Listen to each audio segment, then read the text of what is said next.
Las semanas transcurrían en casa de los Aristigueta. Me movía entre el colegio de los niños y sus actividades extracurriculares, que eran muchas. Francés y piano para ambos niños, ballet y comportamiento social para Fiona, fútbol y artes marciales para Cisco.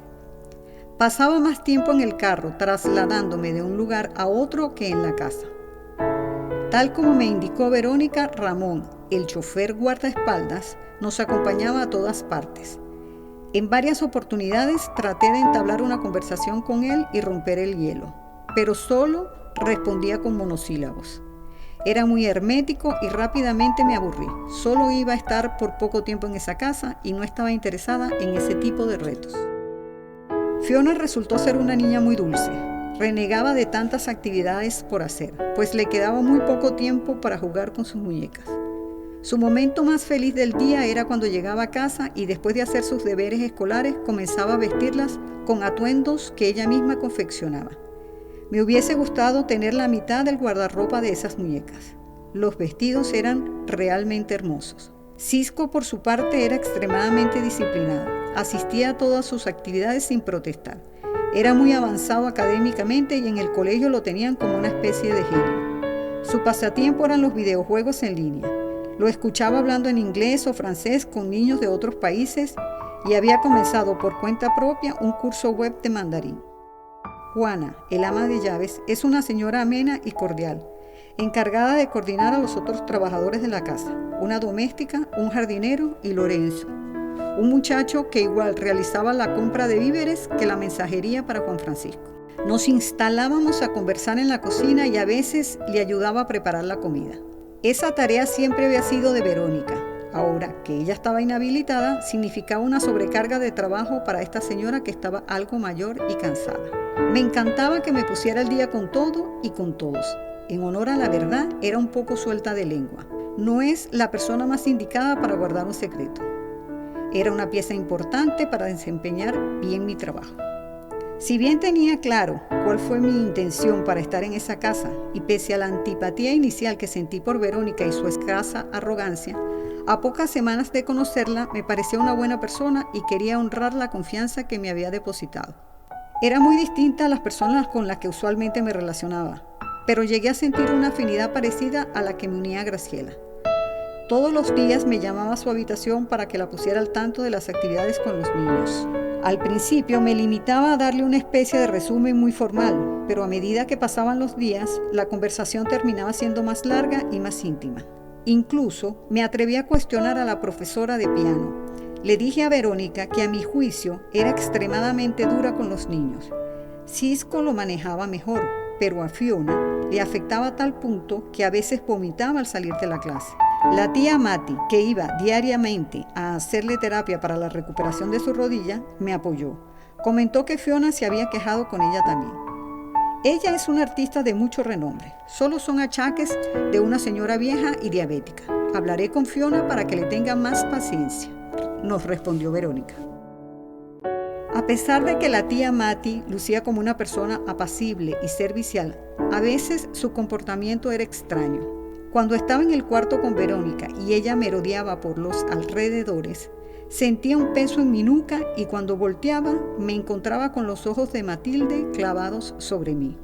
Era como si me dijera: mucho cuidado, te estoy observando. En otras ocasiones entraba a la cocina con cualquier excusa, como si quisiera sorprendernos a Juana y a mí en alguna conspiración. No tome mal a la señora Matilde, me dijo Juana en una oportunidad. Ella parece extraña, pero es muy buena persona. Lo que pasa es que ella asumió el papel de guardiana de la señora Verónica y su familia. Déjeme y le cuento. Sirvió café para los dos y supe que venía una historia interesante. Una amiga mía, que fue vecina de ellas cuando aún estaban pequeñas, me contó que la señora Matilde fue muy protectora desde jovencita. Ellas tuvieron un hermano, Carlos Daniel, quien nació después de la señora Matilde y antes de la señora Verónica. Él era diferente, siempre distraído. No tenía amigos, no se relacionaba con la gente y el deporte tampoco se le daba bien. En la escuela sí era muy bueno en matemáticas y aprendió a leer más rápido que todos los demás. Pero eso empeoraba su situación con los compañeros de clase. Parece que se burlaban mucho de él. No era diferente con los vecinos. La señora Matilde tenía que salir bate en mano a defenderlo cuando los niños de la cuadra lo perseguían para hacerle alguna maldad. Me cuenta mi amiga que los hacía correr y ella corría detrás. Si los alcanzaba, les daba un buen batazo. Después iba y le preparaba algún batido al muchacho, que se quedaba llorando, y lo convencía para que no le contara nada a sus papás. Parece que la mamá se sentía muy triste al ver a su hijo sufriendo y pensaba que había hecho algo mal en su embarazo y que por eso el muchacho salió así. El papá, por el contrario, creía que era un falto de carácter y si lo veía llorando, él terminaba de rematarlo, porque decía que a los cobardes los jode todo el mundo. En esa época no se sabía de esa condición que le detectan a tanto muchacho ahorita. El pobrecito tuvo un final trágico, pero esa historia sí no me la conozco bien. Fue al salón principal y buscó un retrato donde aparecen los 3 hermanos. Esta foto es de unos días antes de que muriera, me dijo. Verónica terminaría de contarme esa historia tiempo después.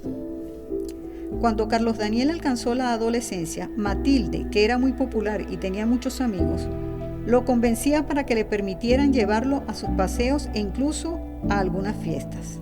Poco a poco logró que Carlos Daniel tuviera cierto roce social con algunos hermanos menores que también se integraron a su grupo. La confianza de Matilde fue creciendo y convenció a mamá para que lo dejara ir a una excursión que harían un grupo de adolescentes a una zona montañosa. Era una gran oportunidad de integración para él. La actividad la estaba promoviendo una ONG que se encargaba de organizar campamentos y otros eventos recreativos para alejar a los jóvenes de las drogas y la delincuencia. Ellos eran los adultos responsables del grupo. Partieron el viernes al mediodía. No serían más de 3 horas de camino. Acamparían en carpas, harían fogatas y durante el sábado y el domingo harían múltiples actividades al aire libre. Carlos Daniel se notaba muy nervioso. Siempre había estado bajo el ala de la familia y sobre todo de Matilde. Ella le insistió tanto para que fuera que no quería decepcionarla. Recuerdo haberlo visto despedirse con su morral en la espalda y las botas montañeras que papá le compró para la ocasión. Al día siguiente nos encontrábamos todos almorzando. El ambiente era de lo más agradable. Hacía tiempo que no nos sentíamos tan a gusto. Desde que Carlos Daniel comenzó a mostrar signos de que era diferente al resto de los chicos de su edad, hubo mucha tensión en casa. Papá perdía fácilmente la paciencia, mamá peleaba con papá por la dureza de su trato para con él y Matilde siempre estaba mediando para que Carlos Daniel no se percatara de la situación. Pero ese día parecía que en adelante todo podría ser diferente. Entonces sonó el timbre de la puerta. Era uno de los chaperones del paseo. Solo alcancé a escuchar el espeluznante grito de mamá. Papá llevó el caso a juicio. No podía ser un accidente. Carlos Daniel nunca se acercaría a ese riesgo, mucho menos en la madrugada. Además de su comportamiento aislado y su falta de sociabilidad, Carlos Daniel sufría de fobia a las alturas. Algo tuvieron que hacer esos 3 muchachos que, según algunos testigos, caminaban con él, más o menos a la hora en que todo sucedió, decía papá. La versión de los 3 coincidía en que Carlos Daniel se había alejado del grupo y después ya no lo vieron más. No hubo forma de establecer responsabilidades contra ellos y el caso fue cerrado. Mi familia no pudo superarlo. Papá y mamá se culpaban mutuamente. Con los años terminaron separándose y mudándose a ciudades diferentes, lejos entre sí y lejos de nosotras. Pero la peor parte la llevó Matilde. Nunca volvió a ser la misma. Ya no frecuentó más a sus amigos. Ya no era aquella joven a quien le sobraban pretendientes. La luz de sus ojos se apagó. Sus cejas se poblaron. Su caminar se encorvó. Era como si llevara a mi hermano a sus espaldas. Recordé la foto que me mostró Juana y ciertamente Matilde era muy distinta de joven. Verónica siguió contando. Abandonó su sueño de ser médico cirujano y se graduó en enfermería. Su vocación de servicio la llevó a ser muy apreciada en el gremio. Cuando le insinuaba que continuara sus estudios en medicina, me decía que los doctores se concentraban más en la enfermedad que en el enfermo, que el contacto de una enfermera con los pacientes era más íntimo y más humano. Cuando conocí esta historia recordé lo que mamá siempre decía: caras vemos, corazones no sabemos. Juan Francisco Aristigueta era un hombre atractivo y atlético. Siempre llegaba a la casa con algún detalle para Verónica. La verdad es que lucían como una pareja enamorada y ello, Lejos de causarme la aversión inicial que sentí cuando Graciela me contó de sus vidas perfectas, me conmovía gratamente. Verónica me contaría que se conocieron cursando el bachillerato. Se hicieron novios en el último año y desde ese momento fueron inseparables. Asistieron a la misma universidad para estudiar leyes, pero ella abandonó después de 2 años. Quería tener todo el tiempo disponible para preparar su boda soñada. Además, seguir estudiando leyes sería perder el tiempo. Ella se dedicaría a ser la esposa ideal, la madre dedicada, la ama de casa perfecta. Razón tenía Graciela, pensé. Juan Francisco le pidió matrimonio en unas vacaciones en Venecia. Podían darse ese lujo aún siendo estudiantes porque los padres de él tienen muy buena posición económica y son muy generosos con sus 2 hijos. Se casaron 1 año después. Sus suegros le compraron un apartamento en una zona acomodada de la ciudad. Después que Juan Francisco se graduó de abogado, tuvieron a sus 2 hijos. Él mostró tener gran talento para hacer su propia fortuna.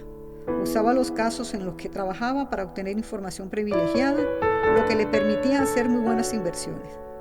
Fue así como llegaron a tener la posición de la que disfrutan hoy. Mientras tanto, Verónica se convirtió en la esposa que un hombre así necesita. Excelente anfitriona, cocinera gourmet y con una presencia impecable. A Juan Francisco le encantaba presumirla como parte de su éxito. Diego Aristigueta, el hermano mayor de Juan Francisco y arquitecto de profesión, visitaba diariamente a su hermano y cenaba con la familia. Atractivo y atlético como su hermano. Dueño de su propia empresa de construcción que había florecido rápidamente por los contactos de su padre, pero que él, al igual que Juan Francisco, logró consolidar por mérito propio. Estaba casado desde hacía 5 años y no tenía hijos. Su esposa Liliana nunca lo acompañaba a las cenas en la casa de Verónica. Me comentaría Juana que eran una de esas parejas modernas en la que cada quien anda por su lado. Además de verlo todas las noches, coincidíamos los sábados en la mañana cuando yo me preparaba para salir con Ramón a la terminal y él llegaba a buscar a su hermano para jugar tenis o llevaba a sus sobrinos de paseo. Me pasaba algo extraño con Diego Aristigueta. Apenas escuchaba su carro aparcando me sentía intranquila. Se lo atribuía al tiempo que había estado sola, a que estaba allí sin mis afectos, sin mi hijo y sin papá. Encontraba muy interesantes sus conversaciones en la mesa y me fascinaba su sentido del humor. Es un todo incluido, me comentaría Graciela cuando le conté de él. Siempre me miraba fijamente a los ojos cuando me hablaba y mientras otros conversaban en la mesa, sus ojos siempre me buscaban. Eso me ponía algo nerviosa. Yo participaba poco en la sobremesa. Una vez terminaba de comer, me disculpaba y me retiraba para llamar a papá y hablar con Danielito. Quería mantener el foco en el objetivo que me había llevado hasta allí. Juan Francisco acostumbraba a levantarse tarde, generalmente cuando ya yo había salido para el colegio con los niños. Sin embargo, no me fue difícil ubicar rápidamente cuál era su despacho en la casa. En una oportunidad logré mirar dentro y tenía un mueble enorme junto a la biblioteca que perfectamente podía ser un archivador con muchos compartimientos. Quedaba esperar que el expediente de mi caso se encontrara aún allí y no hubiese ido a parar a un archivo muerto o a algún otro sitio. Lo de hacer de James Bond criollo no se me daba bien. Ese despacho estaba accesible solo cuando él estaba en casa. De resto permanecía cerrado.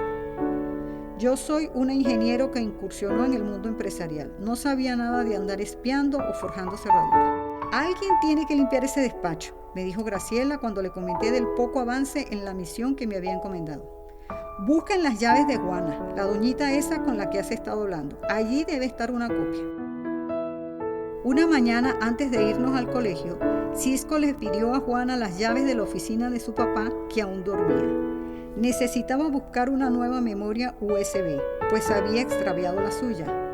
Aproveché para ir con él y me fijé bien cuál de las llaves que estaban marcadas con apliques de diferentes colores usó para abrirla. Ahora solo tenía que esperar el momento oportuno para hacerme de ese manojo de llaves, entrar en esa oficina y empezar a ubicar mi carpeta. De solo pensarlo, se me hacía un vacío en el estómago y pensaba rápidamente en desistir de la idea y dejar las cosas así. Ya me había sentido muy frustrada cuando el banco me entregó el detalle de los movimientos de las cuentas de Reyamán. Los beneficiarios de las transferencias eran empresas extranjeras relacionadas a los negocios petroleros. Hice llamadas a esas empresas. Una me confirmó que la orden había sido despachada y recibida a conformidad. Supuse que correspondía al 10% que me comentó Gustavo. El resto tenía un servicio de información muy deficiente y parecían empresas muy poco serias. También hubo transferencias a personas naturales, pero sus nombres no me decían nada.